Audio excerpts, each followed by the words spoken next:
கிறிஸ்துவினால் தெரிந்தெடுக்கப்பட்டவர்கள், இயேசுவின் இரத்தத்தினால் கழுவப்பட்டவர்கள். சாத்தான கிரிமேல் உங்கள் மேல் உரிமை இல்லை. எல்லாமே இயேசு, எல்லாமே இயேசு, எனக்கு எல்லாமே இயேசு.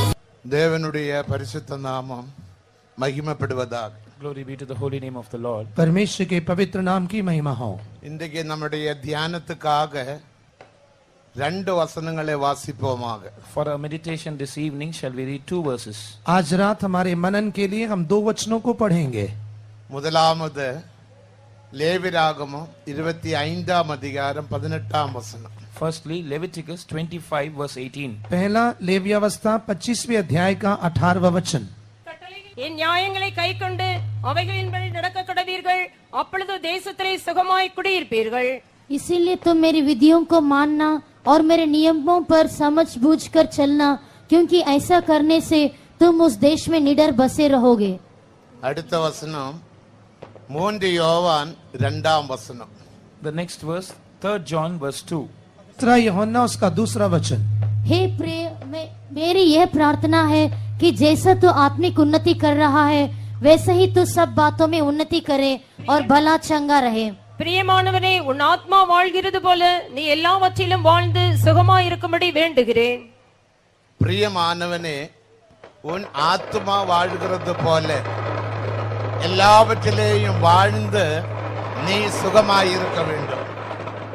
Beloved, I wish above all things that thou mayest prosper and be in health, even as thy soul prospereth. यहाँ पर लिखा है जैसे तेरा प्राण भला चंगा है, उसी प्रकार तो सभी बातों में उन्नति करता रहे। இன்றைய பிரசங்கத்தினுடைய தலைப்பு சுகம். The topic of our message today will be health. आज हमारे चंगाई का जो उद्देश्य है वो है चंगाई।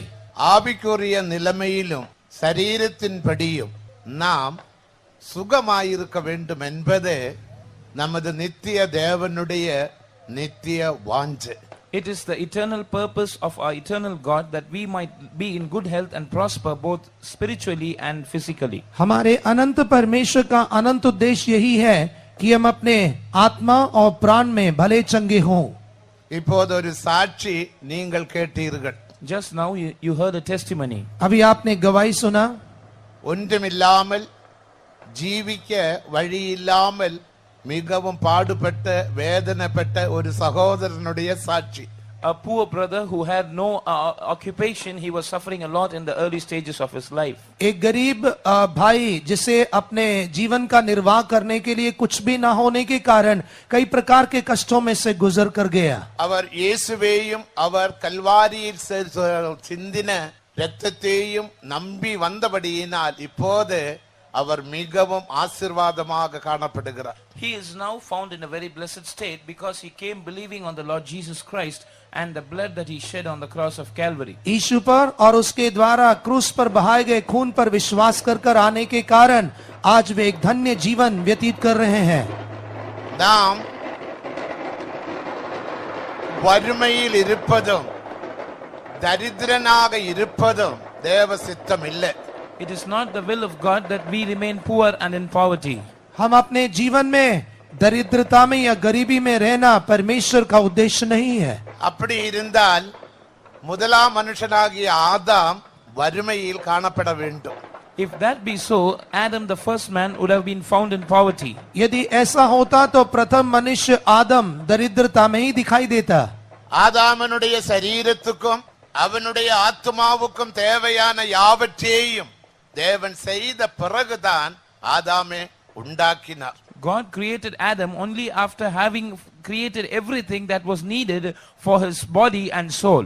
आदम के शरीर और प्राण से संबंधित सभी जरूरतों को बनाने के पश्चात ही परमेश्वर ने आदम को बनाया था। ஏதேன் தோட்டத்தில் ஒன்றுக்கும் குறைவில்லை. There was nothing lacking in the Garden of Eden. अदन वाटिका में किसी भी बात की कमी नहीं थी। தேவனுக்கு மகிமை. Glory be to God. परमेश्वर के नाम की महिमा हो। இன்றைக்கு ஒருவேளை உன்னுடைய வாழ்க்கையில் அந்த தரித்திரமானது அந்த கடன் தொல்லையினால் நீ மிகவும் வாடி வாடி என்ன செய்ய வேண்டும் என்று தெரியாமல் சமாதானம் இல்லாத நிலைமையில் காணக்கூடும். perhaps you might be found in some debt today, and you might be seen in a state of poverty, languishing, knowing not what to do. हो सकता है कि आज रात आप अपने जीवन में कई प्रकार के कर्ज के कारण गरीबी की अवस्था में मुरझाए हुए होंगे और शांति के बिना क्या करना है ऐसे असमंजस में होंगे। பிரியமானவனே, உன் ஆத்துமா வாழ்கிறது போல நீ எல்லாவற்றிலேயும் வாழ்ந்து சுகமாயிருக்கும்படி நான் உனக்காக வேண்டுதல் செய்கிறேன். Beloved, I pray for you that thou will be all prospering in all things as your soul prospers. हे प्रिय, मेरी ये प्रार्थना है कि जैसे तू आत्मिक उन्नति कर रहा है वैसे ही तू सब बातों में उन्नति करे और भला चंगा रहे। நமது தேவன் பிதாவினுடைய வலது பார்சத்தில் நமக்காக பரிந்து பேசுகிறார் என்று எபிரேயர் 7ஆம் அதிகாரம் 25ஆம் வசனத்தில் நாம் வாசிக்கிறோம். We read in Hebrews 7:25 that our God makes intercession for us on the right hand of God the Father. इब्रानियों की पत्री 7वें अध्याय के 25वें वचन में हम पढ़ते हैं, हमारा प्रभु यीशु मसीह पिता के दाहिने हाथ पर हमारे लिए विनती कर रहा है। ஆனபடியினால் வறுமையில், தரித்திரத்தில், கடன் தொல்லையில் இருக்கிறவர்கள் நீங்கள் பயப்படாதீர்கள். செய்ய வேண்டிய பகுதியை நீ செய்யும் போது தேவன் உன்னுடைய தரித்திரத்தை வறுமையை மாற்றுவார். So those who are found in want, poverty and debts, you need not be afraid. When you do the things which you ought to do, God will change your state of poverty and debt. इसलिए जो कर्ज के बोझ के नीचे दबे हुए हैं, गरीबी में, दरिद्रता में हैं, आपको निराश होने की जरूरत नहीं है।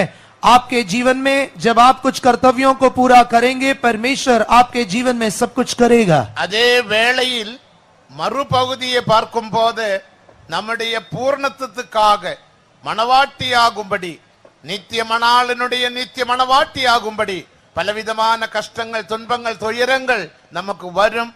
அது சந்தோஷமாக நாம் சகிக்க வேண்டும். On the other hand, for us to become the eternal bride of our bridegroom, we will have to go through many trials and sufferings and difficulties, but we must endure them joyfully. दूसरी तरफ हमारे महिमा में दुल्हा प्रभु यीशु मसीह की महिमा में दुल्हन होने के लिए हमें अपने जीवन में कई प्रकार के कष्टों, क्लेशों और परीक्षाओं में से गुजरना जरूरी है और उसे हमें आनंद से सहना चाहिए। எபிரேயர் 2ஆம் அதிகாரம் 10ஆம் வசனத்தை நாம் வாசிக்கும் பொழுது, When we read from Hebrews chapter 2 and verse 10, इब्रानियों की पत्री 2 अध्याय के 10वें वचन को पढ़ने पर அநேகம் பிள்ளைகளை மகிமையில் கொண்டு வந்து சேர்க்கையில் ரட்சிப்பின் அதிபதியானவர் அநேக உபத்திரவங்களினால் பூர்ணப்பட்டார் என்று நாம் வேதத்தில் வாசிக்கின்றோம். we read that the prince of our salvation was perfected through manifold sufferings to bring many children into glory. हम उस वचन में पढ़ते हैं कि अनेक पुत्रों को महिमा में लेकर आने के लिए हमारे उद्धार के कर्ता प्रभु यीशु मसीह को कई दुखों को उठाना पड़ा। அநேகம் பிள்ளைகளை மகிமையில் கொண்டு வந்து சேர்க்கையில் ரட்சிப்பின் அதிபதியான இயேசு கிறிஸ்து அநேக உபத்திரவங்களிலோடு பூர்ணப்பட்டார் என்று நாம் வாசிக்கிறோம். We read that Jesus, the captain of our salvation, was perfect through manifold sufferings in order to bring many sons into glory. हम पढ़ते हैं कि अनेक पुत्रों को महिमा में पहुंचाने के लिए हमारे उद्धार के कर्ता प्रभु यीशु मसीह को कई दुखों के द्वारा सिद्ध होना पड़ा। ஆனபடியினால் 2 தீமோத்தேயு 3ஆம் அதிகாரம் 12ஆம் வசனத்தை வாசிக்கும் போது, கிறிஸ்துவேசுவுக்குள் தேவ பக்தியாக ஜீவிக்க மனதாயிருக்கிற யாவரும் துன்பப்படுவார்கள். Which is why we read in 2 Timothy chapter 3 and verse 12 that yea, and all that will live godly in Christ Jesus shall suffer persecution. यही कारण है कि 2 तीमुथियुस 3 अध्याय के 12वें वचन में हम पढ़ते हैं, वे जितने मसीह यीशु में भक्ति के साथ जीवन बिताना चाहते हैं वे सब सताए जाएंगे। அதனால நீ வறுமையில், தரித்திரத்தில் பாடுபட வேண்டும் என்ற அர்த்தம் அல்ல. That doesn't mean that you will have to suffer continually in debt and poverty. इसका मतलब ये नहीं कि आप अपने जीवन में गरीबी और दरिद्रता में हमेशा दुख उठाना है। தேவனுக்கு மகிமை. Glory be to God. परमेश्वर की महिमा। ஆனபடியினால் பிரியமானவனே, உன் ஆத்துமா வாழ்கிறது போல எல்லாவற்றிலேயும் வாழ்ந்து நீ சுகமாயிருக்கும்படி நான் உனக்காக பிதாவின் வலது பார்சத்தில் பரிந்து பேசுகிறார் என்றதான விஷயத்தை நீ மறந்து விடாதே. We must not forget the fact that the Lord Jesus is wishing and praying about all things that we may prosper and live in health even as our soul prospers. इस बात को हम कभी भी ना भूल जाएं कि हम हमारे जीवन के हर एक क्षेत्र में उन्नति करते हुए भला चंगा होने के लिए हमारा प्रभु यीशु मसीह पिता के दाहिने हाथ पर निरंतर हमारे लिए विनती कर रहे हैं। அதற்கு தான் வாக்குத்தத்த வசனங்கள் சொல்லுவது உபாகமம் 28ஆம் அதிகாரம் 12ஆம் வசனத்தை நாம் வாசிக்கும் போது That is why when we read in the promises of God in Deuteronomy 28 and verse 12, यही कारण है परमेश्वर की प्रतिज्ञाओं से संबंधित व्यवस्था विवरण की पुस्तक उसके 28वें अध्याय के 12वें वचन को जब हम पढ़ते हैं, ஏற்ற காலத்தில் உன் தேசத்தில் நான் மழையை அனுப்புவேன், நீ வாலாகாமல் நீ தலையாக காணப்பட வேண்டும், கடனே வாங்காமல் கடனே கொடுக்க வேண்டும் என்று நாம் வாசிக்கிறோம். and I will cause the rain to rain in due season, and you will not be the head, you will not be the tail but the head, you will not be a borrower of money but a lender of money. वहां पर परमेश्वर कहता है कि मैं तुझे समय पर मैं बरसाऊंगा ताकि और तुझे आशीष दूंगा ताकि तू पूंछ नहीं सिर बने और तू उधार ना ले पर उधार दे। நீ கீழாகாமல் மேலாவாய், Thou shalt be above only and thou shalt not be beneath. तू नीचा ना होगा पर ऊपर ऊंचा रहेगा। நீ கடனே வாங்காமல் கடனே கொடுப்பாய், Thou shalt not borrow but thou shalt lend. तू उधार ना लेते हुए उधार देगा। நீ வாலாகாமல் தலையாவாய், Thou shalt not be the tail but the head. तू पूंछ नहीं पर सिर ठहरेगा। தேவனுக்கு மகிமை. Glory be to God. परमेश्वर की महिमा हो। இதுதான் தேவனுடைய மனதிலே வாஞ்சை. This is the desire in God's mind. यही परमेश्वर के मन की योजना है।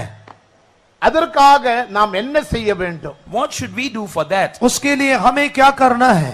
நாம் சுகமாய் இருக்கும்படி என்ன செய்ய வேண்டும்? So that we might be in health and prosper, what we must do? हम भले चंगे होने के लिए क्या करना है? நமது சுகத்தை அழிப்பது யார்?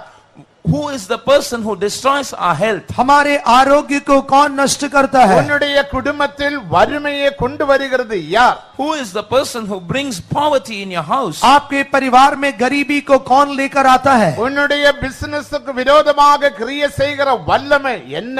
What is the power working against your business?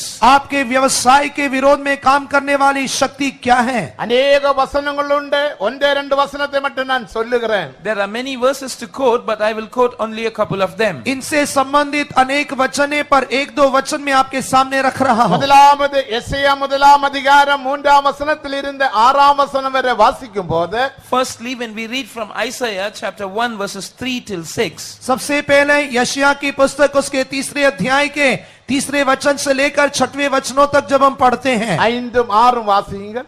read verses 5 and 6. 5वें और 6वें वचनों को पढ़िए। तुम बलवा कर करके क्यों अधिक मार खाना चाहते हो? तुम्हारा सिर घावों से भर गया और तुम्हारा हृदय दुख से भरा है। नक से सिर तक कहीं भी कुछ आरोग्यता नहीं, केवल चोट और कोड़े की मार के चिन्ह और सड़े हुए घाव है जो ना दबाए गए, ना बांधे गए, ना तेल लगाकर नरमाए गए हैं। இன்னும் நீங்கள் ஏன் அடிக்கப்பட வேண்டும்? இன்னும் நீங்கள் ஏன் அடிக்கப்பட வேண்டும்? அதிகம் அதிகமாய் விலகி போகிறீர்களே. அதிகமாக விலகி போகிறீர்கள். தலையெல்லாம் வியாதியும் தலையெல்லாம் வியாதியும் இருதயமெல்லாம் பலட்சயமாய் இருக்கிறது. இருதயமெல்லாம் பலட்சயமாய் இருக்கிறது. உள்ளங்கால் தொடங்கி உச்சந்தலை மட்டும் உள்ளங்கால் துவங்கி உச்சந்தலை மட்டும் அதிலே சுகமே இல்லை. அதில் சுகமே இல்லை. அது காயமும் வீக்கமும் நொதிக்கிற ரணமும் உள்ளது. இதனுடைய காரணம் என்ன?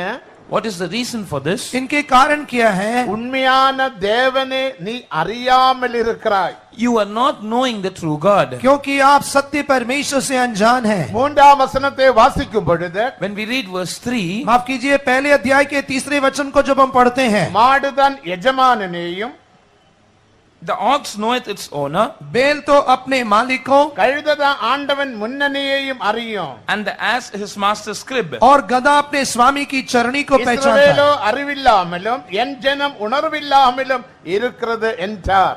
But the Lord says that Israel doth not know, my people doth not consider. परंतु इस्राएल मुझे नहीं जानता, मेरी प्रजा विचार नहीं करती।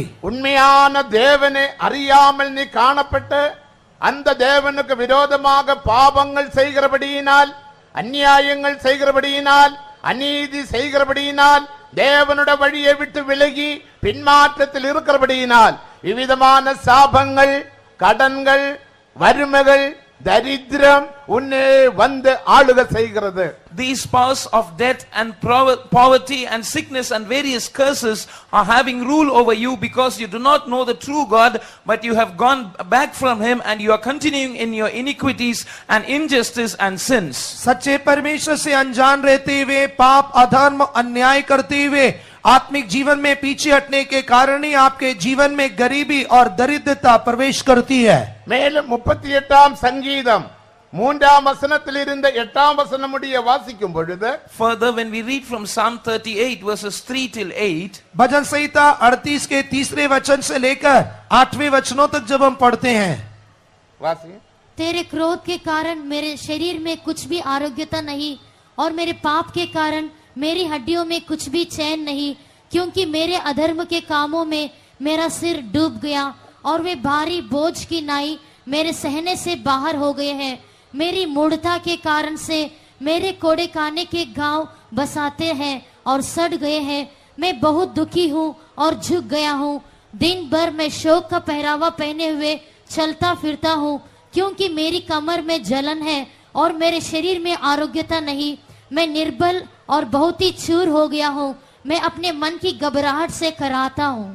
உமது கோபத்தினால் என் மாம்சத்தில் ஆரோக்கியம் இல்லை, என் பாவத்தினால் என் எலும்புகளில் சௌக்கியம் இல்லை. பாவத்தினால் எலும்புகளில் சௌக்கியம் இல்லை. என் அக்கிரமங்கள் என் தலைக்கு மேலாக பெருகிற்று. அக்கிரமங்கள் தலைக்கு மேலாக பெருகிற்று. அவைகள் பாரசுமையை போல் என்னால் தாங்க கூடாமல் பாரமாயிற்று. அடுத்து, என் மதிகேட்டி நிமித்தம் என் புண்கள் அழுகி நாற்றம் எடுத்தது. நான் வேதனைப்பட்டு ஒடுங்கினேன். நாள் முழுவதும் துக்கப்பட்டு திரிகிறேன். என் குடல்கள் எரிபந்தமாய் எரிகிறது.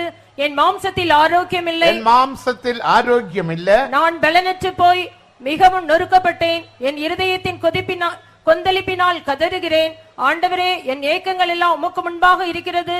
என் தவிப்பு உமக்கு மறைவா இருக்கவில்லை. பாவத்தினால நம்முடைய சரீரத்துக்கு சுகமில்லை, வறுமைகளும் தரித்திரமாக மாற்றப்படுகிறது. because of sin there is no health in this body and we are suffering in death and poverty. पाप के कारण हमारे शरीर में आरोग्य नहीं है, उसी के साथ साथ गरीबी और दरिद्रता से भी हम परेशान हैं. இந்த பாவத்தை நாம் விட்டு விடுவோமாகில், If we forsake this sin, यदि हम इस पाप का त्याग करें, இந்த பின்மாற்றத்தை விட்டு விடுவோமாகில், if we will forsake our backsliding, यदि हम अपने आत्मिक पतन का त्याग करें, உண்மையான தேவனை அறிந்த அவருடைய வழிகளில் நடப்பீர்களானால், if we will know the true God and walk in his ways, सत्य परमेश्वर को जानकर उसके मार्गों में चलें, தேவன் உன்னுடைய கையின் பிரயாசத்தை ஆசீர்வதிப்பார். the Lord will bless the work of your hands. परमेश्वर आपके हाथ के परिश्रम को आशीष देगा. எத்தனையோ பேர் வறுமையினால் தற்கொலை செய்யும்படிக்கு போனவர்கள் இன்றைக்கு பாபாரிக்க செய்த தேவனை பின்பற்றி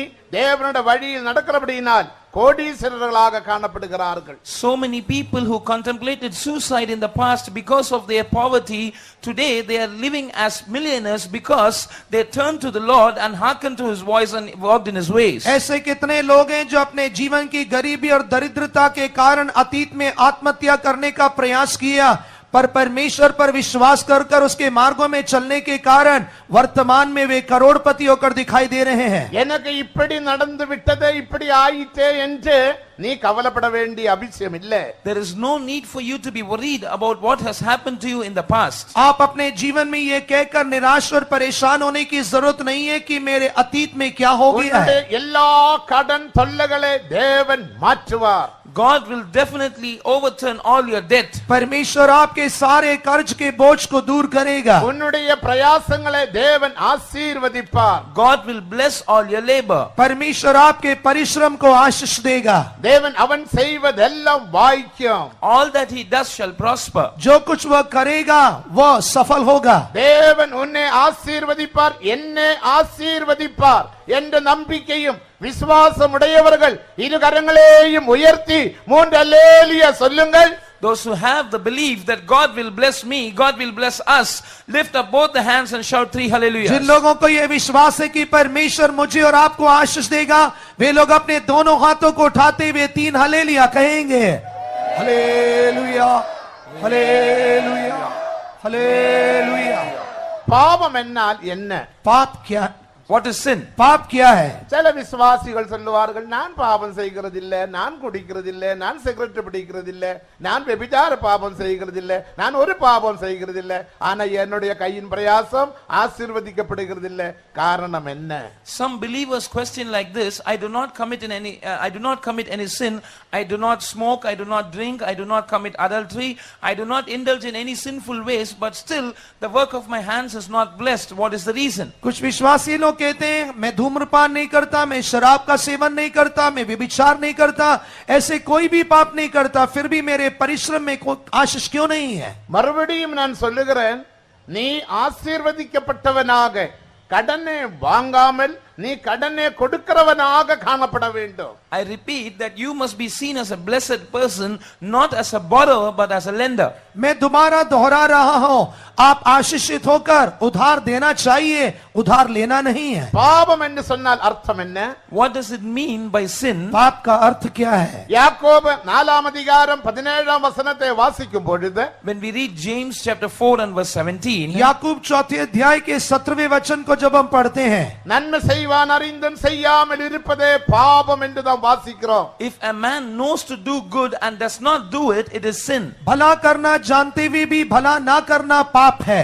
1 யோவான் 5 அதிகாரம் 17 வசனத்தை வாசிக்கும் பொழுது, Reading 1 John chapter 5 and verse 17, पहला यूहन्ना 5वें अध्याय के 17वें वचन को पढ़ने पर, அநீதி எல்லாம் பாவம் தான். all unrighteousness is sin. सभी अधर्म पाप हैं.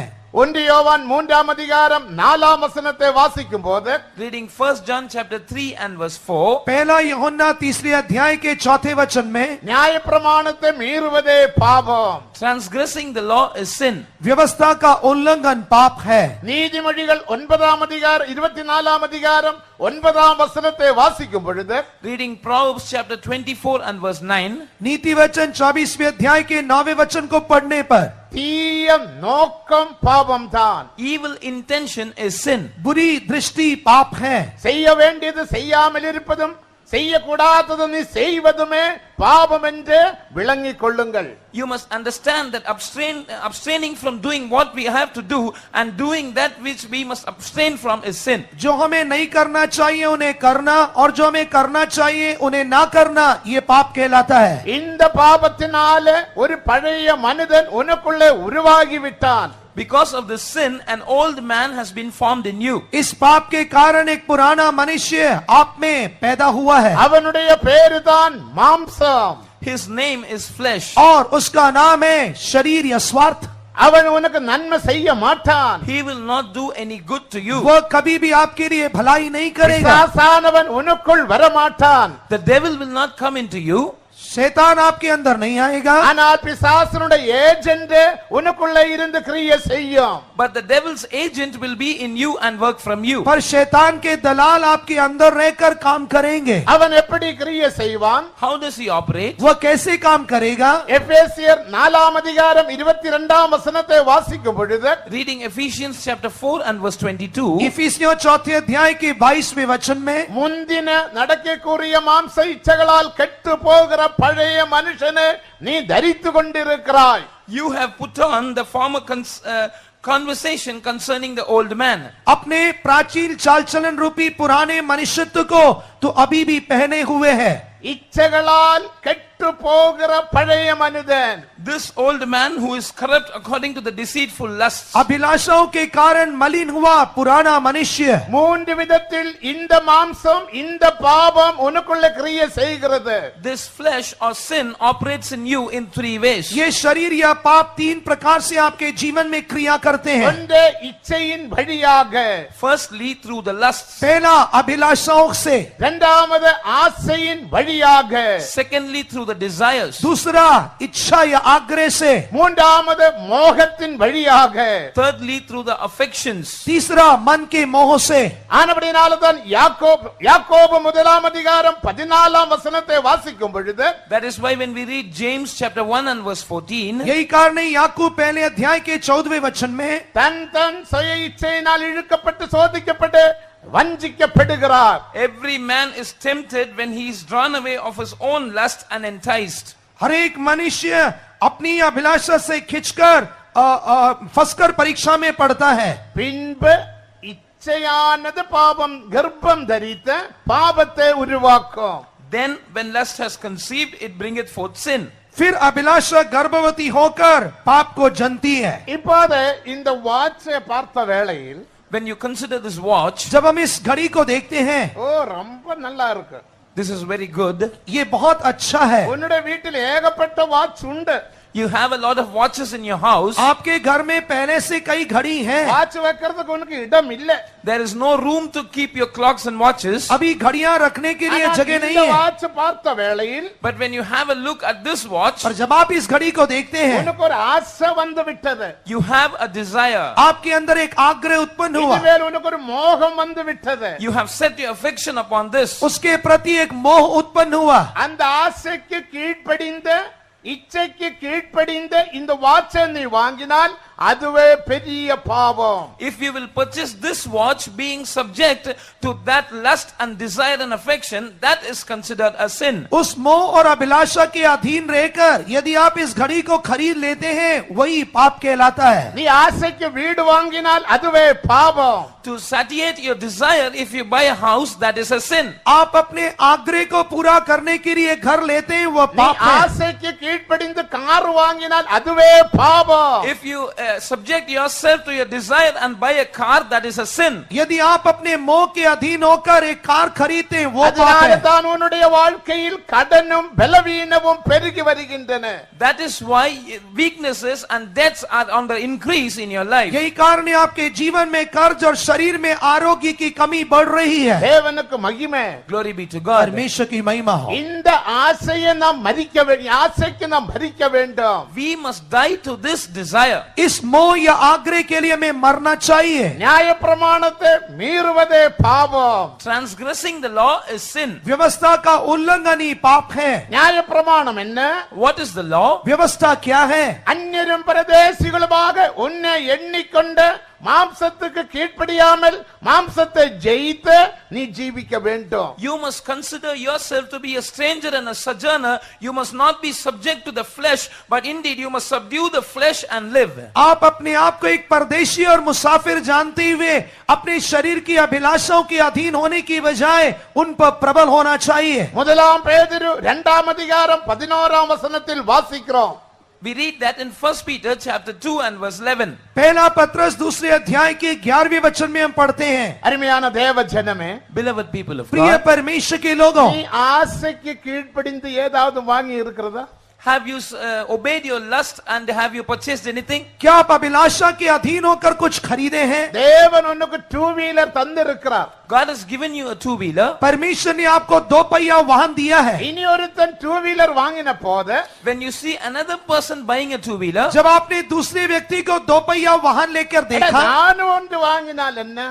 why should not I purchase one? मैं एक और खरीदने में क्या खराबी है? உன் ஆசைக்கு நீ கீழ்ப்படிந்து வேறொரு 2 வீலர் வாங்கி விட்டாய். You have been subject to your lust and you have purchased another अपने two-wheeler. अभिलाषा के अधीन होकर आपने दूसरा 2 पहिया वाहन लिया. அந்த 2 வீலர் என்ற ஆசையின் மூலமாக பழைய மனிதன் உனக்குள்ளே வந்து கிரியை செய்கிறான்.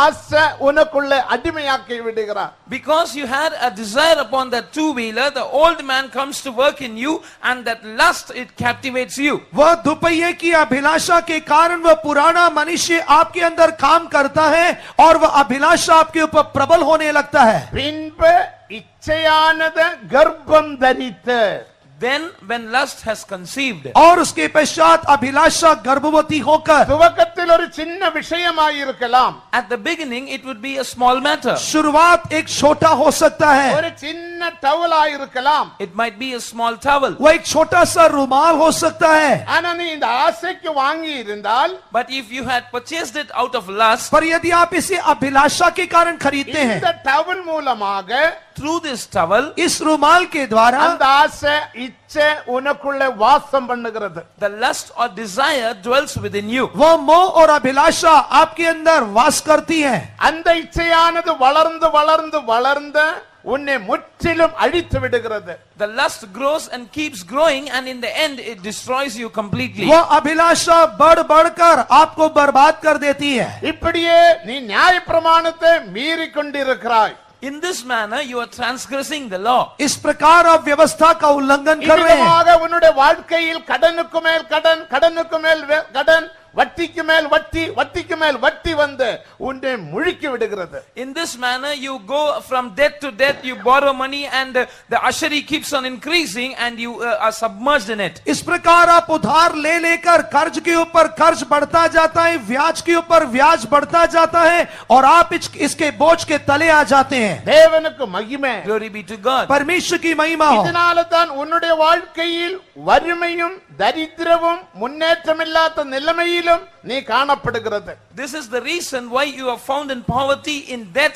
in a state where you are not able to progress in your life. यही कारण है कि आप गरीबी और दरिद्रता के नीचे आते हैं और आप अपने जीवन में उन्नति कर नहीं पा रहे हैं। தேவனுக்கு மகிமை. Glory be to God. परमेश्वर की महिमा हो। ஆனால் ஆண்டவர் என்ன சொல்லுகிறார்? But what does the Lord say? पर परमेश्वर क्या कहते हैं? பிரியமானவனே, உன் ஆத்துமா வாழ்கிறது போல, Beloved, as your soul prospers, हे प्रिय, जैसे तेरा प्राण उन्नति कर நீ रहा है, எல்லாவற்றிலேயும் வாழ்ந்து சுகமாயிருக்க வேண்டும்.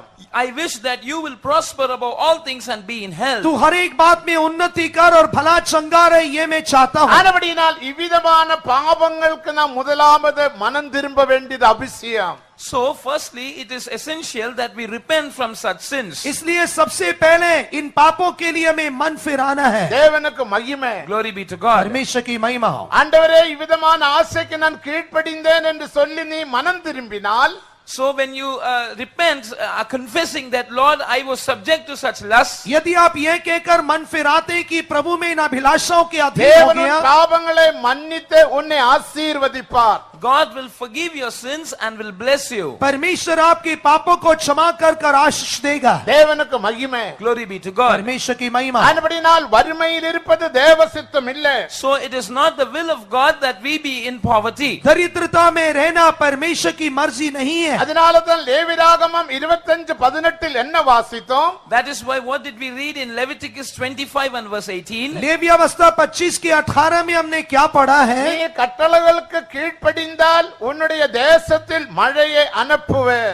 If you will obey the commandments, I will send the rain upon your land. यदि तू व्यवस्थाओं का पालन करेगा तो मैं तेरे देश में मैं बरसाऊंगा। தேவனுடைய கட்டளைகளுக்கு கீழ்ப்படிந்தால் மழையை தேவன் அனுப்புவார். When we obey the commandments of the Lord will cause the rain to rain upon the land. जब हम परमेश्वर की व्यवस्थाओं का पालन करेंगे तब परमेश्वर हमारे देश में मैं இப்போது बरसाएगा। நம்முடைய தேசத்தில் இந்த வருடம் சரியாக மழை பெய்யவில்லை.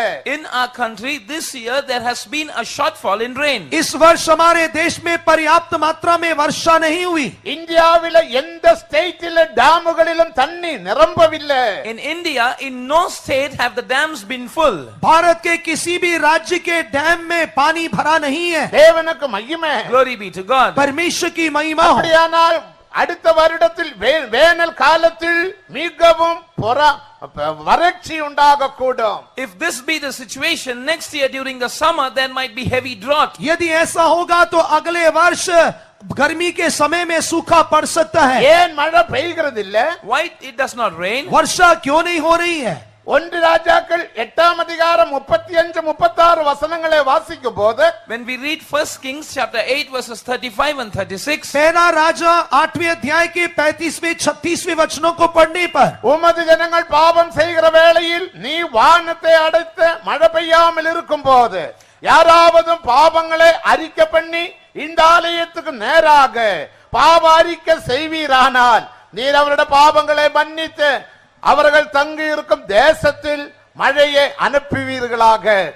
when heaven is shut up and there is no rain because they have sinned against thee, if they pray toward this place and confess thy name and turn from their sin, when thou afflictest them, then hear thou in heaven and forgive the sin of thy servants and of thy people Israel and send the rain upon the land. जब मैं तेरे विरुद्ध पाप करें और इस कारण आकाश बंद हो जाए कि वर्षा न हो, ऐसे समय यदि वे इस स्थान की ओर प्रार्थना करके तेरे नाम को माने तब तूने दुख देता है और अपने पाप से फिरे तो तू स्वर्ग में से सुनकर क्षमा करता है और तू अपनी प्रजा के लिए पानी बरसाता है। தேசத்திலே பாவத்தினால் மழை பெய்கிறதில்லை. Because sin is on the increase in the land, the rain is not pouring. देश में पाप की बढ़ती के कारण वर्षा नहीं हो रही है। 3 வயதுள்ளதான சின்ன சின்ன பெண்களுக்கு போலும் ஜீவிக்க முடியாத காலம். We have come to times when 3-year-old little children, girl babies are not able to survive in this world. 3 वर्ष की नाबालिग बालिकाओं का भी संसार में जीवन निर्वाह करना असंभव हो गया है. சொந்தம் தாயானவள் சொந்தம் மகளை கொன்று போடுகிறாள். And the own mother kills her child. सगी माँ अपने सगे बच्चे की हत्या कर रही है. எவ்வளவு அநியாயங்கள் அக்கிரமங்கள் தேசத்தில் நடக்குகிறது. Iniquity and injustice is on the rise in the land. देश में अधर्म और अन्याय कितना बढ़ रहा है. இவ்விதமான பாவத்தினால் வானம் அடைப்படுகிறது. Because of such sins, heaven is shut up. इस प्रकार के पाप के कारण स्वर्ग बंद हो रहा है. ஆனபடியால் மழை பெய்யாமல் இருக்கும் போது, So when it does not rain, इसलिए जब वर्षा नहीं होती, யாராவது இந்த ஆலயத்துக்கு நேராக பாவாரிக்க செய்த உம்மை தேடுவீரானால், if somebody searches after God and confesses their sin in this temple, यदि कोई इस स्थान से तेरी और दृष्टि कर कर अपने पापों से मन फिरा के प्रार्थना करे, அவர்களுடைய பாவங்களை மன்னித்து the Lord shall forgive their sins, उनके पापों को क्षमा करके அவர்கள் தங்கி இருக்கும் தேசத்துக்கு மழையை அனுப்புவீராக, and he shall send rain upon the land wherein they dwell. और जिस देश में वे रहते उस देश में वर्षा भेजे. நாம் மனம் திரும்ப வேண்டும் என்று வசனம் சொல்லுகிறது.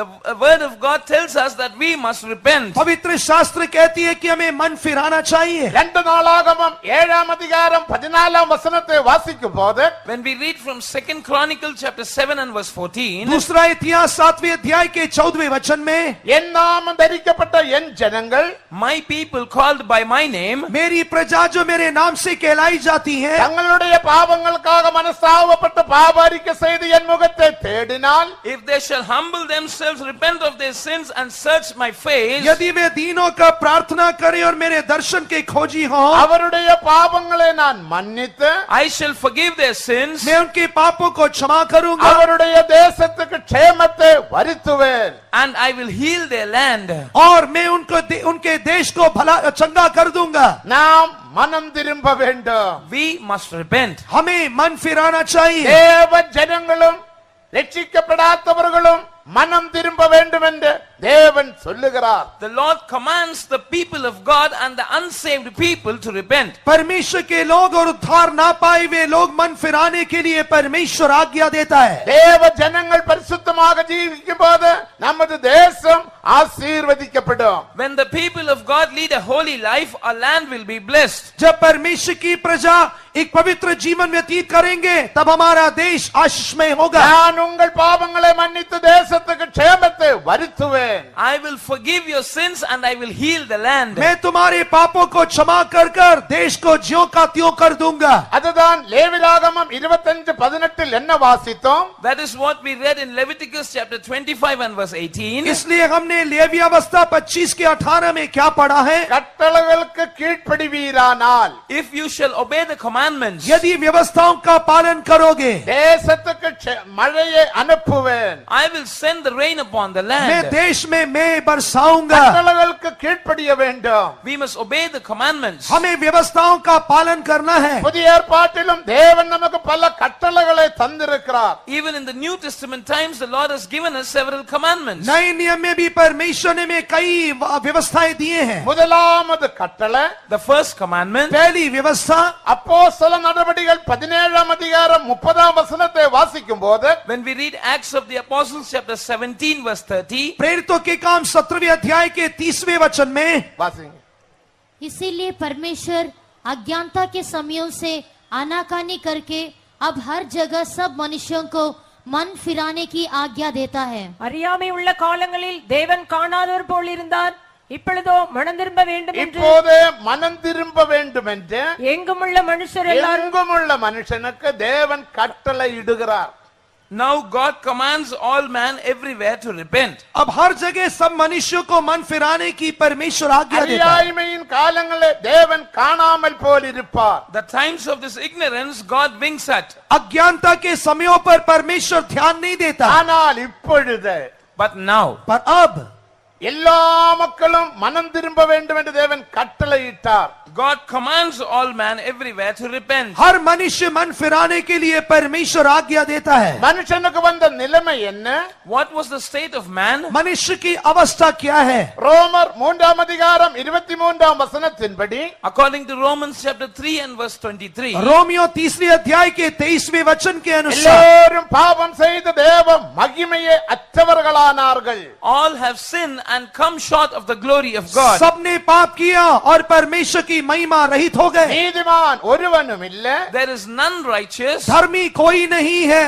எல்லாரும் ரத்தம் சிந்தும்படிக்கு தீவரித்து ஓடுகிறார்கள். Everyone is hasting to shed blood. सभी लोग खून बहाने के लिए वेगता से दौड़ रहे हैं। தேவன் எப்படி ஆதாமை சிருஷ்டித்தார்? How did God create Adam? परमेश्वर ने आदम की रचना कैसे किया? ஆதியாகமம் 1ஆம் அதிகாரம் 26ஆம் வசனத்தின்படி According to Genesis chapter 1 verse 26. उत्पत्ति पहले अध्याय के 26 वचन के अनुसार தேவனுடைய சாயலாகவும் ரூபத்தின்படியும் தேவன் மனுஷனை உண்டாக்கினார்.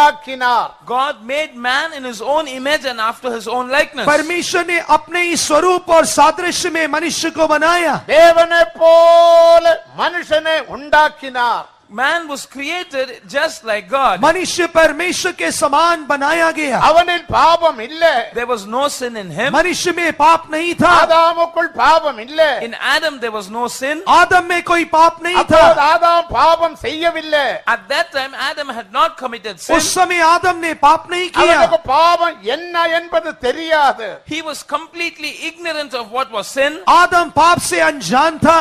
பாவத்தின் அறிவிராதபடினால் அந்த காலத்துக்கு பேர் பாவம் அறியாத காலம். Because man did not know what was sin, that was called as the period of innocence. मनुष्य पाप से अनजान रहने के कारण उस युग को अज्ञानता का युग कहा गया। ஏன் ஆதாம் பாவம் செய்யவில்லை? Why did Adam not commit sin? क्यों आदम ने पाप नहीं किया? அவனுக்குள் நித்திய ஜீவன் காணப்பட்டது. Because eternal life was found in him. क्योंकि उसमें नित्य जीवन था। அவன் தேவ மகிமையில் காணப்பட்டான். He was seen in the glory of वो God. परमेश्वर की महिमा में அவன் पाया தேவ गया। சாயலில் காணப்பட்டான். He was seen in the likeness of वो God. परमेश्वर की समानता में पाया அவன் गया। தேவனோடுள்ள அந்யோன்யத்தில் காணப்பட்டான். He was seen intimate with God. वो परमेश्वर की संगति में पाया गया। அவன் அழியாய்மையில் காணப்பட்டான். He was seen in immortality. वो अमरता में पाया गया। அவன் சுதந்திரத்தில் காணப்பட்டான். He was having his inheritance. और वह स्वतंत्र होकर दिखाई दिया गया। அவன் அழியாய்மையிலும் காணப்பட்டான். And he was immortal. और वह அவன் ஆளுகையிலும் காணப்பட்டான். He was having a dominion. और वह प्रभुता में दिखाई दिया। இவ்விதமான 7 ஆசீர்வாதங்களினால் ஆதாம் காணப்பட்டான். In this manner, Adam was bestowed with 7 blessings. इस प्रकार आदम 7 आशीषों में दिखाई दिया गया। இவ்விதமான தெய்வீக ஆசீர்வாதம் அவனுக்குள் இருந்தபடியினால் Because he had such divine blessings in him, इस प्रकार की ईश्वरीय आशीष उसमें होने के தேவனை कारण அறிகிற அறிவிலே அவன் வளர்ந்து வந்தான். he was growing in the knowledge of God. परमेश्वर के ज्ञान में वो बढ़ता गया। தேவனுக்கு மகிமை. Glory be to God. परमेश्वर की ஆனால் महिमा। அவனுக்குள்ள கீழ்ப்படியாய்மை வந்த வேளையில் But when disobedience crept into him, पर जब ये अनाज्ञाकारिता उसमें प्रवेश किया, அவனுக்குள் பிரிவினை வந்த வேளையில் when he was divided from God, जब वह परमेश्वर से अलग हो गया, அவனுக்குள் அவிசுவாசம் வந்த வேளையில் when unbelief came into जब him, उसके अंदर अविश्वास प्रवेश அவன் किया, தேவனுக்கு விரோதமாக பாவம் செய்தான். he committed sin against God. उसने परमेश्वर के विरोध में पाप किया। உன்னுடைய அவிசுவாசம் தேவனை விட்டு பிரிக்கிறது. Your unbelief will separate you from God. आपका विश्वास आपको परमेश्वर से अलग करता है। உன்னுடைய கீழ்ப்படியாய்மை தேவனை விட்டு பிரிக்கிறது. Your disobedience separates you from God. आपकी अनाज्ञाकारिता आपको परमेश्वर से अलग करती है। பாவத்தை குறித்துள்ள அறிவு தேவனை விட்டு பிரிக்கிறது. The knowledge of sin separates you from God. परमेश्वर के ज्ञान का अभाव आपको परमेश्वर से अलग करता है। இவ்விதமாக ஆதாம் தேவனை விட்டு பிரிந்து வாழ்ந்தான். In this manner, Adam was separated from God and he lived. इस प्रकार आदम परमेश्वर से अलग होकर जीने लगा। 930 வருடம் வரைக்கும் அவன் ஜீவித்ததாக வேதம் சொல்லுகிறது. The Bible says that he lived up to an age of 930 years. पवित्र शास्त्र कहती है कि वह 930 वर्ष जिंदा रहा। அவனுடைய சரீரத்தில் ஜீவன் காணப்பட்டாலும் Though he was alive in his body, उसके शरीर में जीवन होने पर भी அவனுடைய ஆத்துமாவில் ஜீவன் இல்லை. there was no life in his soul. उसके प्राण में जीवन नहीं है। அதனாலதான் நமக்குள் ரெண்டு ஜீவன் காணப்படுகிறது. That is why we have two lives in us. यही कारण है हम में दो जीवन होते हैं, இல்லாவிட்டால் ரெண்டு மனுஷனை நாம் பார்க்கின்றோம். Or we can find two men in us. या दो मनुष्यों को हम देख सकते हैं. தேவனுக்கு மகிமை. Glory be to God. परमेश्वर की महिमा हो. ஒன்றே புறம்பான மனுஷன். Firstly, the outer man. एक बाह्य मनुष्य. 2 கொரிந்தியர் 4 அதிகாரம் 16 வசனத்தில் வாசிக்கிறோம். We read about that in 2 Corinthians chapter 4 verse 16. इसके विषय में दूसरे कोरिन्थियों 4 अध्याय के ஒன்றே 16वें वचन में புறம்பான மனுஷன். One is the outer man. एक बाहरी मनुष्यत्व இனி ஒன்றே உள்ளான மனுஷன். The second is the inner man. और दूसरा भीतरी मनुष्य. தேவனுக்கு மகிமை. Glory be to God. परमेश्वर की महिमा हो. புறம்பான மனுஷனுக்கு ஒரு ஜீவன் உண்டு. There is a life for the outer man. बाहरी मनुष्य के लिए एक जीवन है. இந்த தலையும் சரீரமும் சேர்ந்தது புறம்பான மனுஷன். The head and this body is what is called outer man. ये सिर और धड़ मिलकर बाहरी मनुष्य बनता है. அதனுடைய ஜீவன் தான் இரத்தம் என்று சொல்லப்படுகிறது. The blood is the life of the outer man. और उसका जीवन खून में है. லேவியராகமம் 17 அதிகாரம் 10 11 வசனங்களில் வாசிக்கிறோம். We read that in Leviticus chapter 17 verses 10 and 11. इसे हम लेवी अवस्था 7वें अध्याय के 10 और 11वें वचन में पढ़ते हैं. மாம்சத்தின் உயிர் இரத்தத்தில் இருக்கிறது. And the life of the flesh lies in the blood. मनुष्य का प्राण उसके लहू में है. ஆனபடியால் அப்போஸ்தலனாகிய யாக்கோபு தன்னுடைய நிருபத்தில் எழுதினார், இரத்தம் ஒருவரும் பாவிக்கலாகாது. That is why James wrote in his epistle that none must make use of the blood. यही कारण है कि प्रेरित याकूब ने अपने लेख में ऐसा कहा कि कोई मनुष्य लहू का इस्तेमाल नहीं करना है. இரத்தத்தை சாப்பிடுகிறது தேவனுக்கு விரோதமான பாவம். Eating, drinking blood is a sin against God. लहू का उपयोग करना परमेश्वर के विरोध में पाप है. இரத்தத்தை சிந்துவதே பாவம். Shedding blood is sin. खून बहाना पाप है. தேவனுக்கு மகிமை. Glory be to God. परमेश्वर की महिमा. ஆனால் இந்த இரத்தமானது மரணம் வரைக்கும் காணப்படும். This blood will remain until we die. पर ये शरीर में दिखाई देने वाला लहू मृत्यु तक அடுத்த दिखाई देगा. உள்ளான மனிதன். Then we have an inner man. उसके पश्चात एक भीतरी मनुष्य. அவனுடைய ஆவியும் ஆத்மாவும் சேர்ந்ததே உள்ளான மனிதன். The spirit and the soul comprise the inner man. आत्मा और प्राण का संग्रहण भीतरी मनुष्य है. அதற்கு ஒரு ஜீவன் உண்டு. It has a life to it. उसके लिए एक जीवन है. அந்த ஜீவன் தான் நித்திய ஜீவன். That is what we call eternal life. और वह जीवन अनंत जीवन है. அது நித்தியமாக காணக்கூடியது. It is forever and ever and ever. वह नित्य नित्य दिखाई देगा. உள்ளான மனிதனுக்கு மரணம் இல்லை. There is no death for the inner man. भीतरी मनुष्य के लिए मृत्यु नहीं है. பாவியுடைய உள்ளான மனிதனுக்கும் மரணம் இல்லை.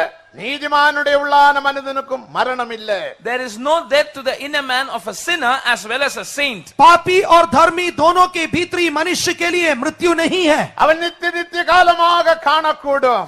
It will be remaining forever and ever. वह युगान युग दिखाई देगा. அந்த ஜீவன் தான் நித்திய ஜீவன். That life is called eternal life. और वह जीवन नित्य जीवन कहलाता है. நித்திய ஜீவன் என்று சொன்னால் அர்த்தம் என்ன?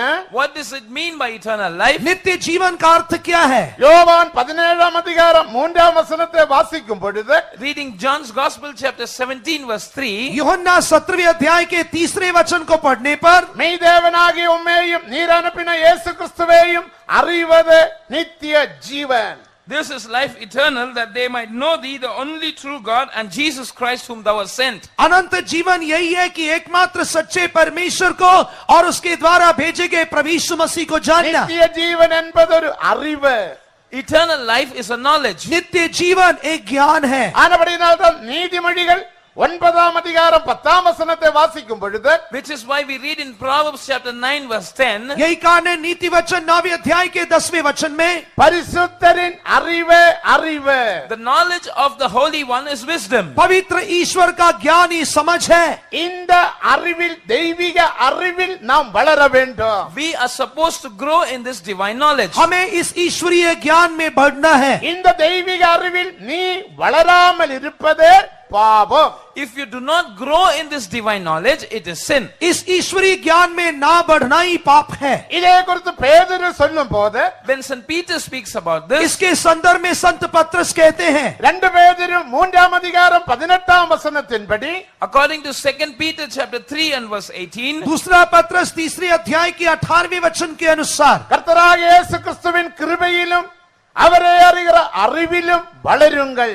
grow in the grace and in the knowledge of our Lord and Savior Jesus Christ. हमारे प्रभु और उद्धारकर्ता प्रभु यीशु मसीह के अनुग्रह और ज्ञान में बढ़ते जाएं। தேவனை அறிகிற அறிவில் நீங்கள் வளருகிறீர்களா? Are you growing in the knowledge of God? क्या आप परमेश्वर की पहचान में बढ़ रहे हैं? மாம்சத்தின் அறிவில் நீ வளருகிறாயா? Are you growing in your carnal knowledge? या आप अपने शारीरिक समझ में बढ़ रहे हैं? உலக அறிவின்படி, சயின்ஸின் அறிவின்படி, அழிந்து போகும் அறிவின்படி நீ வளருகிறாயா? Are you growing according to the perishable wisdom of this world, the knowledge of science? क्या आप अपने जीवन में संसार के ज्ञान, विज्ञान के ज्ञान और नाशवान ज्ञान में बढ़ रहे हैं? 49ஆம் சங்கீதம் 20ஆம் வசனத்தில் என்ன வாசிக்கிறோம்? What do we read in Psalm 49 verse 20? भजन संहिता 49 के 20वें वचन में क्या पढ़ते हैं? கனம் பொருந்தவனாயிருந்தும் அறிவில்லாமல் இருந்தால் அழிந்து போகும் மிருகங்களுக்கு அவன் ஒப்பாயிருக்கிறான். A man, though he might be honorable, if he does not have the wisdom, he is equivalent to animals which perish. मनुष्य चाहे प्रतिष्ठित भी हो, परंतु यदि वो समझ नहीं रखते हो तो नाश होने वाले पशुओं के समान அவன் है। கனம் பொருந்தின மனிதன், He is an honorable man. वो प्रतिष्ठित मनुष्य है, உலக அறிவுள்ள மனிதன், He has the knowledge of this world. उसके पास संसार का அவன் ज्ञान है, பெரிய ஐஸ்வர்யவான், He is a rich person. वो बहुत धनी है, அவன் பெரிய படிப்பாளி, He is well educated. वो बहुत पढ़ा लिखा है, ஆனால் உண்மையான அறிவு இல்லை. But he lacks the true knowledge. पर वास्तविक ज्ञान नहीं है। உண்மையான அறிவு தெய்வீக அறிவு, The true knowledge is the divine knowledge. वास्तविक ज्ञान ईश्वरीय ज्ञान है। மெய் தேவனாகிய உம்மையும் நீர் அனுப்பின இயேசு கிறிஸ்துவையும் அறிவது நித்திய ஜீவன். It is eternal life to know you, the only true God, and Jesus Christ whom thou hast sent. सच्चे परमेश्वर और तेरे द्वारा भेजे गए प्रभु यीशु मसीह को जानना ही अनंत जीवन है। 1 யோவான் 5ஆம் அதிகாரம் 20ஆம் வசனத்தில் என்ன வாசிக்கிறோம்? What do we read in 1 John chapter 5 and verse 20? पहला यूहन्ना 5वें अध्याय के 20वें वचन में क्या पढ़ते हैं? மெய்யான தேவனும் நித்திய ஜீவனும் அவரே. He is the living God and eternal life. सच्चा परमेश्वर और अनंत जीवन वही है। மெய்யான தேவனும் நித்திய ஜீவனும் அவரே. He is the true God and eternal life. वही सत्य परमेश्वर और अनंत जीवन है। அவர் என்று சொல்லுகிறது யார்? Who is that person? वो कौन है जो ऐसा कह रहा है? எசேயா 45:22 வாசிக்கும் போது When we read in Isaiah chapter 45 verse 22, यशायाह 45 के 22वें वचन में जब हम पढ़ते हैं, பூமியின் எல்லையெங்கும் உள்ளோரே என்னை நோக்கி பாருங்கள், நானே மெய்யான தேவன், அப்போது நீங்கள் ரட்சிக்கப்படுவீர்கள். நானே தேவன், வேறு ஒருவனும் தேவனாக இல்லை. O inhabitants of the earth, look unto me, then ye shall be saved, for I am the only God, there is none else. हे पृथ्वी के छोर छोर में रहने वाले लोगों, मुझे देखो और उद्धार पाओ, क्योंकि मेरे अलावा और कोई ईश्वर नहीं है। யோவான் 14ஆம் அதிகாரம் 6ஆம் வசனத்தை வாசிக்கும் போது When we read John 14 and verse 6, यूहन्ना 14वें अध्याय के 6वें वचन में, நானே வழியும் சத்தியமும் ஜீவனுமாயிருக்கிறேன். I am the word, I am the way, the truth and the life. मैं ही मार्ग और सत्य और जीवन हूँ। வேற பூமியில் கொடுக்கப்பட்ட எந்த நாமமும் இல்லை. There is no other name given upon this earth. इस पृथ्वी पर और कोई नाम नहीं दिया गया है। தேவனுக்கு மகிமை. Glory be to God. परमेश्वर की महिमा हो। அப்போஸ்தல நடவடிக்கைகள் 4ஆம் அதிகாரம் 12ஆம் வசனத்தை வாசிக்கும் போது Reading Acts of the Apostles chapter 4 and verse 12, प्रेरितों के काम 4 अध्याय के 12वें वचन में, வானத்து கீழே பூமிக்கு மேல கொடுக்கப்பட்ட ஒரே ஒரு நாமம் இயேசு என்ற நாமம். there is only one name given under the heaven and above the earth, and that is the name of Jesus. आकाश के नीचे और पृथ्वी के ऊपर केवल एक ही नाम दिया गया है, और वह नाम है यीशु मसीह। அந்த நாமத்தை யாராவது அழைக்கிறார்களோ அவர்கள் ரட்சிக்கப்படுவார்கள். Whosoever shall call upon that name shall be saved. जो कोई इस नाम को लेते हैं वे उद्धार पाएंगे। ஆனபடியால் 18ஆம் சங்கீதம் 10ஆம் வசனத்தை வாசிக்கும் பொழுது Which is why when we read Psalm 18 verse 10, यही कारण है भजन संहिता 18 के 10वें वचन என் में, தேவனாகிய கர்த்தாவே நீரே மெய்யான நாமமுடையவர். my Lord God, you have the true name. हे परमेश्वर तेरा नाम ही सच्चा नाम है। உன்னுடைய நாமத்தில் எனக்கு சௌக்கியம் உண்டு. in your name I have healing. तेरे नाम से मुझे चंगाई है, உன்னுடைய நாமத்தில் எனக்கு சுகம் உண்டு. In your name I have health. तेरे नाम से मुझे आरोग्य है। இந்த நாமத்தை நீ ஏற்றுக்கொண்டால், If you shall accept this name, यदि आप इस नाम को ग्रहण करेंगे, இந்த நாமத்தை நீ விசுவாசித்தால், if you will believe this name, यदि आप इस नाम पर विश्वास करेंगे, இந்த நாமத்தில் உன் பாவத்தை அறிக்கை செய்வீரானால், in this name if you will confess your sin, यदि आप इस नाम से अपने पापों को मान लेंगे, கர்த்தராகிய இயேசு கிறிஸ்துவை விசுவாசி, அப்பொழுது நீயும் உன் வீட்டாரும் ரட்சிக்கப்படுவீர்கள். believe on the Lord Jesus Christ, then you shall be saved and all your house. प्रभु यीशु मसीह पर विश्वास कर तो तू और तेरा घराना बचाया जाएगा। அதனால தான் எல்லோரும் இந்த நாமத்தை சொல்லி பாவ அறிக்கை செய்த மனம் திரும்ப வேண்டும் என்று தேவன் கட்டளையிட்டார். Which is why the Lord commanded every man to call upon this name and confess their sin and repent. यही कारण है कि परमेश्वर आग्रह करता है कि हर एक मनुष्य इस नाम को ग्रहण कर कर अपने पापों का पश्चाताप कर कर उद्धार पाए। அதற்கு தான் நமது தேவன் மனுஷாவதாரம் எடுத்த இயேசு என்ற நாமத்தில் பூமியில் வெளிப்பட்டார். It is for this cause that our God incarnated the form of a man and was revealed in the name of Jesus. यही कारण है कि हमारा परमेश्वर यीशु के नाम से इस संसार में आया है। அவர் சிருஷ்டிக்கப்படாத தேவன். He is an uncreated God. वो एक ऐसा परमेश्वर है जिसकी सृष्टि नहीं அவர் हुई। பரலோகத்தில் தேவனுடைய மடியில் செல்ல பிள்ளையாக இருந்த தேவன். He was found as a pet child in the bosom of God the Father in वह heaven. नित्यता या स्वर्ग में पिता की गोद में लाडला था। அவரே பரிசுத்த தேவன். He is the holy God. वही पवित्र परमेश्वर है। அவரே நித்திய தேவனும் அநாதி தேவனும். He is the eternal God.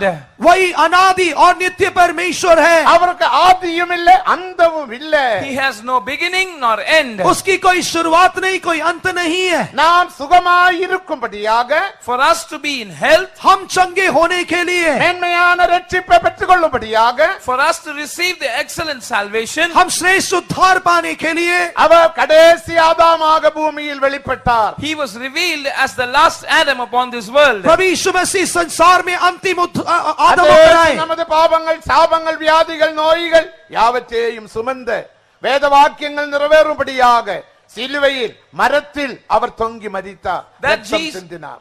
That Jesus did bear all our sins and iniquities and curses and weaknesses and sicknesses, and in fulfillment of the scriptures he hung on the cross and died for us, shedding his blood. उस प्रभु यीशु मसीह ने हमारे पाप, अधर्म, श्राप, निर्बलता, बीमारियों को अपने ऊपर लेकर उस श्रापित काट रूपी क्रूस पर अपने प्राण को बलिदान किया और अपना खून बहाया।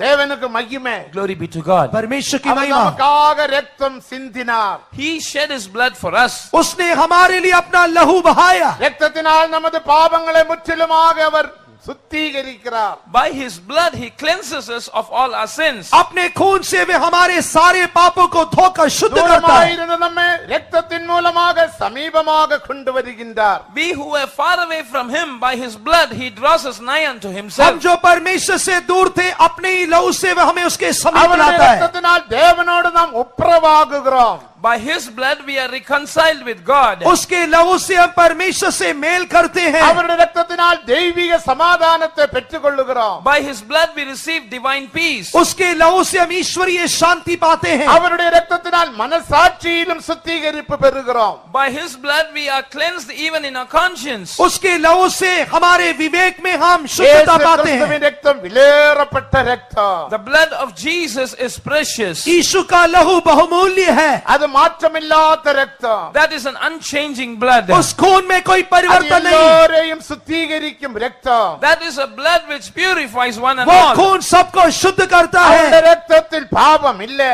There is no sin in his blood. उसके खून में पाप नहीं அந்த है। ரத்தத்தை விசுவாசித்து அவரிடத்தில் பாவ அறிக்கை செய்வீர்களானால், If you will believe on that blood and make a confession of your sins to him, उस खून पर विश्वास कर कर यदि आप अपने पापों को उसके सामने இயேசு मानेंगे, கிறிஸ்துவின் ரத்தம் சகல பாவங்களையும் நீக்கி உன்னை சுத்திகரிக்கும். the blood of Jesus will cleanse you from all your sin. यीशु मसीह का खून आपके सारे पापों को धोकर आपको शुद्ध करेगा। அந்த இரத்தமானது நம்மை விடுவிக்கிறது மட்டுமல்ல, That blood not only delivers us, वह खून केवल हमें छुड़ाता ही नहीं அதே है, இரத்தத்தினால நம்முடைய ஆவி ஆத்ம சரீரத்தை பரிசுத்தப்படுத்துகிறார். by that very same blood he sanctifies our spirit and soul and body. उसी खून के द्वारा वह हमारी आत्मा, प्राण और शरीर को அவருடைய सिद्ध करता है। இரத்தத்தினால் ஒரு ஆழமான பரிசுத்தத்தை நாம் பெற்றுக்கொள்ளலாம். By his blood we can receive a deep sanctification. उसके खून से हम गहरी पवित्रता ही पा सकते हैं। நமது ஜீவியத்தில் வந்த தோல்விகளுக்காக நாம் ஒத்துக்கொண்ட மனஸ்தாபப்பட்ட பாபாரிக்க செய்வீரானால் அவருடைய இரத்தத்தினால் உன்னை கழுகி உன்னை சுத்திகரித்து உன்னை பரிசுத்தவானாக மாற்றுவார். When we accept the failures that came in our lives and when we will make a confession of our sins, he will wash us by his blood and will make us a saint. हमारे जीवन में आए हुए पराजय, पाप और अधर्मों को जब हम मान लेंगे तब वह हमें अपने खून से धोकर शुद्ध कर पवित्र करेगा। தேவனுக்கு மகிமை. Glory be to God. परमेश्वर की அந்த महिमा। இரத்தமானது இன்றைக்கு நமது மத்தியே உலாவிக் கொண்டிருக்கிறது. That blood is moving in our midst this evening. आज रात वो खून हमारे मध्य में அந்த मंडरा रहा இரத்தத்தை है। நீ விசுவாசித்து பாருங்கள். Try believing on that blood. उस खून पर आप विश्वास அந்த कीजिए। இரத்தத்தை ஏற்றுக்கொண்டு பரிசுத்தப்பட்டு பாருங்கள். Try to receive that blood and be sanctified. उस खून को मानकर आप अपने जीवन में पवित्र होकर நீ देखिए। பரிசுத்தமாக்கப்பட வேண்டுமானால் If you have to be sanctified, यदि आपको पवित्र होना है, எபிரேயர் 13 அதிகாரம் 12-13 வசனத்தின்படி according to Hebrews chapter 13 verses 12 and 13, इब्रानियों 13वें अध्याय की 12वीं और 13वीं वचनों में பாளையத்துக்கு புறம்பே அவருடைய இரத்தத்தினால் நீ பரிசுத்தமாக்கப்படும்படிக்கு அவர் பாளையத்துக்கு புறம்பே நாம் அவரிடத்தில் செல்ல வேண்டும். we have to go to him without the camp so that we might be sanctified by his blood. उसके खून से हम शुद्ध होने के लिए हमें छावनी के बाहर उसके पास जाना है। விசுவாசிகளுக்கு நான் சொல்லுகிறேன், I speak to the believers. विश्वासियों से मैं कहता हूँ, உன்னுடைய ஜீவியத்தில் ஒரு பரிசுத்தம் தேவை. You need a holiness in your life. आपके जीवन में एक पवित्रता ही जरूरी நீ है। பரிசுத்தமாகும்படிக்கு பாளையத்துக்கு புறம்பே நிற்கிற இயேசுவின் அண்டையில் செல்வீரானால், If you will go to Jesus who is without the camp to be sanctified, यदि आप अपने पवित्रताई के लिए छावनी के बाहर खड़े हुए यीशु के पास இயேசு जाएंगे। பாளையத்தில் இல்ல, Jesus is not in the camp. यीशु छावनी में नहीं है, இயேசு வசதியில் இல்ல, Jesus is not in comfort. यीशु सुविधाओं में அவர் नहीं है। பாளையத்துக்கு புறம்பே உன்னை அழைக்கிறார். He is calling you without the camp. वो आपको छावनी के बाहर बुला रहा है। அதனால தான் உனக்கு ஒரு வேறுபாடு ஜீவியம் தேவை. Which is why you need a life of separation. यही कारण है कि आपको एक अलगाव का जीवन जरूरी है। பாவத்தை விட்டு நீ வேறுபட்டு ஜீவிக்க வேண்டும். You must live a life being separated from sin. पाप से हटकर आप एक अलगाव का जीवन व्यतीत करना துன்மார்க்கருடைய है। ஆலோசனையின்படி நடவாமலும் பாவிகளுடைய வழியில் நில்லாமலும் பரிகாசிகள் உட்காரும் இடத்தில் உட்காராமலும் வேறுபட்டு நீ ஜீவிக்க வேண்டியது அவசியம். It is essential for you to live a life of separation, not walking in the counsel of the ungodly, not standing in the way of the sinners, nor sitting in the seat of the scornful. दुष्टों की युक्तियों पर ना चलते हुए, पापियों के मार्ग में खड़े ना होते हुए, ठट्टा करने वालों की मंडली में ना बैठते हुए, வேறுபாடு ஜீவியத்துக்கு உன்னை நீ ஒப்பு கொடுக்கும் போது தேவன் உன்னை கழுகி சுத்திகரிக்கிறது மட்டுமல்ல, உன்னோட ஆவி ஆத்மா சரீரத்தை முற்றிலும் பரிசுத்தமாக்குவார். நீ பரிசுத்தமாக்கப்படும் போது உன்னுடைய கையின் பிரயாசங்கள் ஆசீர்வதிக்கப்படும். When you give room to a life of separation, the Lord will not just wash you and cleanse you, but he will also sanctify your spirits and soul and body, and then the work of your hands will be blessed. आप इस प्रकार के अलगाव के लिए जब समर्पित होंगे तब वह केवल आपको धोकर शुद्धि नहीं करेगा, आपकी आत्मा, प्राण और शरीर को पवित्र बनाकर आपके जीवन में आशीषों के योग्य बनाएगा। அவிதமாக இரத்தத்தினால் பரிசுத்தமாக்கப்படுகிறவன் எப்படி இருப்பான்? நீர்க்கால்களின் ஓரமாக நடப்பட்டு தன் தன் காலத்தில் கனியை கொடுத்து இலை உதிராமல் இருக்கும் விருட்சத்தை போல் இருப்பான். அவன் செய்வதெல்லாம் வாய்க்கும். Such a person who has been sanctified by the blood, how shall he be? He shall be like a tree planted by the rivers of water, bringing forth his fruit in his season. His leaf also shall not wither, and whatsoever he shall do shall prosper. इस प्रकार का मनुष्य कैसा होगा? वह उस वृक्ष के समान जो बहती नालियों के किनारे पर लगाए गए हैं, जिसके पत्ते कभी मुरझाते नहीं, अपने अपने ऋतु में फल देते हैं और वह हर एक काम में सफल होता है। இரத்தத்தினால் நீ பரிசுத்தமாக்கப்படும் போது உன்னுடைய ஆத்மாவில் வாழ்வு ஜெயம் உண்டாகும். When you are sanctified by the blood, there will be prosperity or there will be a victory in your soul. जब आप खून से धोकर शुद्ध होते हैं तब आपके प्राण में एक उन्नति और आरोग्य होता है। உன் ஆத்துமா வாழ்கிறது போல As your soul prospers, जैसे आपका प्राण उन्नति உன்னுடைய कर रहा है, ஆத்மாவில் ஒரு ஜெயம் தேவை. you need a victory and overcoming life in your आपके soul. आपके प्राण में एक जय जीवन जरूरी है। ஏற்பாடு ஜீவியத்தில் ஜீவித்த இரத்தத்தினால் பரிசுத்தமாக்கப்படும் போது உன்னுடைய ஆத்மாவில் ஜெயம் உண்டாகும். When you live a life of separation and you are sanctified by the blood, surely you will have a victory in your soul. अलगाव का जीवन व्यतीत करते हुए यीशु के खून से जब आप शुद्ध होंगे तो आपके प्राण में एक जय होगा। அவன் செய்வதெல்லாம் வாய்க்கும். And whatsoever he doeth shall prosper. जो कुछ वह करेगा उसमें सफल होगा। உன்னுடைய பிசினஸில் ஆசீர்வாதம் உண்டாகும். There will be a blessing in your business. आपके व्यापार में आशीष होगा। உன்னுடைய உத்தியோகத்தில் ஆசீர்வாதம் ப்ரமோஷன் உண்டாகும். You will have a blessing, a promotion in your job. आपके काम में उन्नति और प्रमोशन होगा। நீ கையிட்டு செய்யும் எல்லா கிரியைகளிலும் ஆசீர்வாதத்தை காண்பாய். You shall see a blessing in all the works of your hands. जिन भी कामों में आप अपना हाथ रखेंगे वो आशीषमय होगा। ஆனபடியினால் So, इसलिए கடைசியாக நான் சொல்லுகிறேன் ரெண்டு காரியங்கள். முதலாவது இதுவரைக்கும் வாழ்க்கையில் நடந்த பலவீனங்களுக்காக பாவங்களுக்காக அந்த மாம்சத்தின் கிரியைகளை வெளிப்படுத்துவதற்காக மனஸ்தாபப்படுங்கள். இரண்டாவது வேர்பட்டு ஜீவிக்க ஒப்பு கொடுங்கள். I want to conclude my words by saying two things. Firstly, you must repent for the weaknesses, for the failures, for the sins that came in your life in the past. And secondly, you must surrender yourself for a life of separation. दो बातों को कहकर मैं समाप्त कर रहा हूं। सबसे पहले अपने जीवन में आए हुए पाप, अधर्म और पराजय को अंगीकार करके उनका त्याग कीजिए और दूसरा एक अलगाव के जीवन के लिए समर्पित होइए। அவன் நேர்கால்களில் ஓரமாக நடைபெற்று தன் காலத்தில் கனிகளை கொடுத்து இலை உதராமல் இருக்கும் விருட்சத்தை போல் இருப்பான். அவன் செய்வதெல்லாம் வாய்க்கும். He shall be like a tree planted by the rivers of water that bringeth forth his fruit in his season.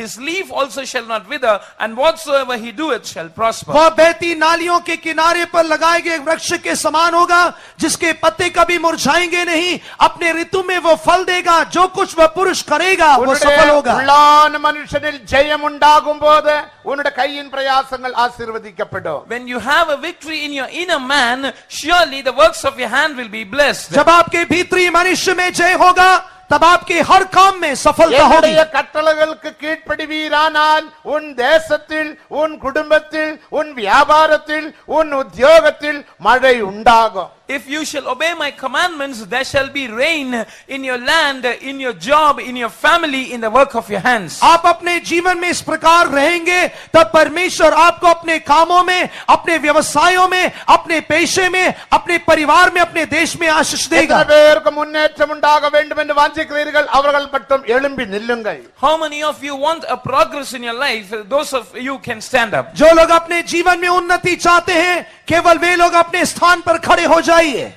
தேவன் உங்களை ஆசீர்வதிக்க போகிறார். The Lord is going to bless you. परमेश्वर आपको आशीष देने जा रहा உங்களுடைய है। வறுமையை தேவன் மாற்ற போகிறார். The Lord is going to overturn your poverty. परमेश्वर आपकी दरिद्रता को हटाने जा रहा है। கடந்த கால ஜீவியத்தில் வந்த தோல்விகளுக்காக இப்பொழுது விசுவாசிகள் மனஸ்தாபப்பட்டு மனம் திரும்புங்கள், அறிக்கை பண்ணி விட்டு விடுங்கள். Believers, please repent for the failures of your past and forsake those things by making a confession. विश्वासी लोग अपने अतीत के जीवन में आए हुए सारे भूल चूक और गलतियों के लिए मन फिराएं और उन्हें अपने जीवन से दूर करें। இப்போது உன்மேல் ஒரு அபிஷேகம் இறங்கும். Now an anointing will descend on you. इस समय का अभिषेक आपके ऊपर उतरेगा। ரட்சிக்கப்படாத ஆத்துமாக்கள் உண்மையான தேவனை அறிந்து கொள்ளும்படிக்கு உன்னுடைய மனக்கண்கள் பிரகாசிக்க இடம் கொடுப்பீராக. Those who have not been saved, such ones surrender your eyes to be enlightened so that you can see the living God. जो लोग अभी तक उद्धार में नहीं आए हैं वे लोग सत्य परमेश्वर की पहचान में आने के लिए अपनी हृदय दृष्टि को प्रकाशित होने के लिए समर्पित करें। நானே மெய்யான தேவனும் நித்திய ஜீவனுமாய் இருக்கிறேன். I am the true God and eternal life. मैं ही सच्चा परमेश्वर और अनंत जीवन हूँ। நானே வழியும் சத்தியமும் ஜீவனுமாய் இருக்கிறேன். I am the way, the truth and the life. मैं ही मार्ग, सत्य और जीवन हूँ। என்னை நோக்கி பாருங்கள். Look unto me. मेरी ओर देखो. உன்னுடைய ஆத்துமாவுக்காக ரத்தம் சிந்தின தேவன் நான் மட்டும்தான். I am the only God who shed my blood for your soul. मैं एकमात्र परमेश्वर हूँ जिसने आपके प्राण के लिए लहू உனக்காக बहाया. கவலைப்படுகிற தேவன் நான் ஒருவன் தான். I am the only God who cares for you. मैं एकमात्र परमेश्वर हूँ जो आपकी फिक्र लेता है. உன்னுடைய எல்லா பிரச்சனைகளையும் மாற்றும்படியாக இதோ உன் மத்தியே நான் உலாவிக் கொண்டிருக்கிறேன். I am walking in your midst to change all your problems. आपकी सारी समस्याओं का हल करने के लिए मैं तुम्हारे मध्य में आया நீ हूँ. வேதனைப்பட வேண்டிய அவசியம் இல்லை. There is no need for you to be in agony. आपको कराने की जरूरत नहीं உன்னுடைய है. குடும்பத்துக்காக நீ கவலைப்படாதே. You need not be worried about your family. आप अपने परिवार के विषय में चिंतित கடந்த ना கால रहें. ஜீவியத்தில் வந்த தோல்விகளுக்காக கவலைப்படுங்கள். You must be concerned about the failures of your past life. आपके भूतकाल के जीवन में आए हुए पराजय के लिए मन फिराइए. உன்னுடைய பலவீனங்களுக்காக கவலைப்படுங்கள். Rather be concerned about your weaknesses. अपनी निर्बलताओं के लिए आप चिंतित होइए. ஆசைகளுக்கும் இச்சைகளுக்கும் இடம் கொடுத்து செய்த காரியங்களுக்காக கவலைப்படுங்கள். Be concerned and worried about the things which you committed, yielding to your lusts and desires and affections. मोर अभिलाषा के लिए समर्पित होकर किए हुए कामों के लिए आप चिंतित होइए. நீ பாரப்பட்டு அல்லது நீ மனம் திரும்பி தேவனுடைய முகத்தை தேடும் போது அவன் உன்னுடைய பாவத்தை மன்னிப்பார். When you will repent and seek the face of God, He will forgive your sins. जब आप मन फिराकर परमेश्वर की ओर देखेंगे तो वो आपके पापों को क्षमा करेगा. எல்லாரும் வாய் திறந்து சொல்லுங்கள். All of you open your mouth and confess. सभी लोग अपना मुंह विस्तार से இதோ खोलकर உன்னுடைய कहिए. பாவத்தை மன்னித்து உன்னை ஆசீர்வதிக்க போகிறார். He is going to forgive your sins and He is going to bless you. वो आपके पापों को क्षमा कर कर आपको आशीष देने जा रहा है. உன்னுடைய ஜீவியத்தில் வந்த தோல்விகளுக்காக மனஸ்தாபப்பட்டு கண்ணீருடன் பாபாரிக்க செய்யுங்கள். Shed tears and repent for the failures of your life and make a confession of those sins. आपके जीवन में आए हुए पराजय के लिए आंसू बहाते हुए पश्चाताप कीजिए और मन நீ फिराइए. தேவனுடைய வழியை விட்டு விலகி ஜீவித்தாயே அதற்காக மனஸ்தாபப்படுங்கள். You did err from the ways of the Lord. Repent for that. आप परमेश्वर के मार्गों से विचलित होकर जीवन बिताते रहे, उसके உன்னுடைய लिए मन फिराइए. பின்னாட்டத்தை மன்னிக்கும்படியாக ரகசிய பாவங்களை மன்னிக்கும்படியாக உண்மையுள்ள இயேசு நமது மத்தியே உலாவுகின்றார். The true and faithful Jesus is walking in our midst in order to forgive your sins, in order to forgive your secret sins and your backslidings. Hallelujah. आपके जीवन के पाप और रहस्य आमीन। पापों को क्षमा करने के लिए आमीन। जीवित यीशु हमारे आमीन। मध्य में चल फिर रहा है. வாய் திறந்து சொல்லுங்கள். Open your mouth and confess. अपना मुंह खोल के நீ कहिए. வெட்கப்பட வேண்டாம். There is no need for you to be ashamed. आप शर्मिंदा ना हो. இயேசுவின் நாமத்தில் பிசாசை வெட்கப்படுத்துங்கள். In the name of Jesus, put the devil to shame. यीशु के नाम से शैतान को शर्मिंदा कीजिए. சாத்தானே உனக்கு நான் இனி ஊழியம் செய்ய மாட்டேன் என்று சொல்லுங்கள்.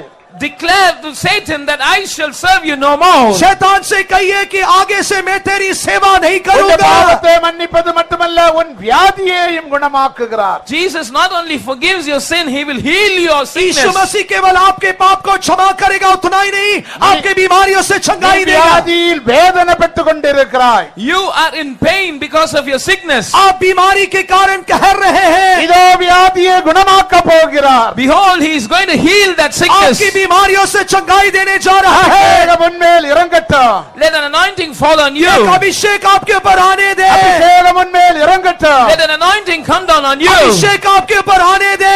எல்லாரும் வாய் திறந்து பாபாரிக்க செய்யுங்கள். All of you open your mouth and make a confession of your sins. सभी लोग अपना मुंह खोलकर पाप अंगीकार कीजिए. இயேசுவின் நாமத்தை கூப்பிடுங்கள். Call upon the name of Jesus. यीशु के नाम को पुकारिए. இயேசுவே எனக்கு ரட்சை செய்யும் என்று சொல்லுங்கள். Say, Jesus, have mercy on me. यीशु से कहिए मुझ पर दया कर. இயேசுவே என்மேல் இறங்கும் என்று சொல்லுங்கள். Jesus, have mercy on me. उस यीशु से कहिए मुझ पर तरस दिखाओ.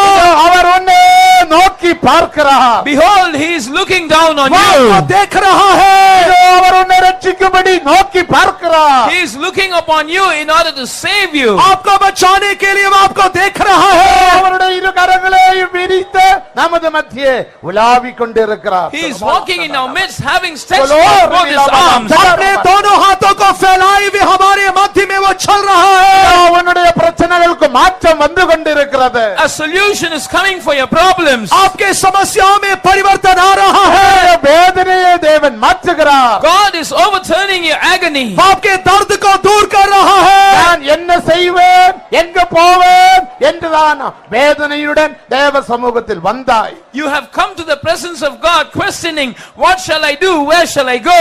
आप इस प्रकार के प्रश्न के साथ परमेश्वर के सम्मुख आए, मैं क्या करूंगा, कहां जाऊंगा? இதோ இயேசு உன்னோடு பேசுகிறார். Behold, Jesus is speaking to you. देखिए यीशु आपसे बात कर रहा है, இயேசு உன்னை தொடுகிறார். Jesus is touching you. यीशु आपको छू रहा है. சந்தோஷப்பட்டு களி கூறுங்கள்.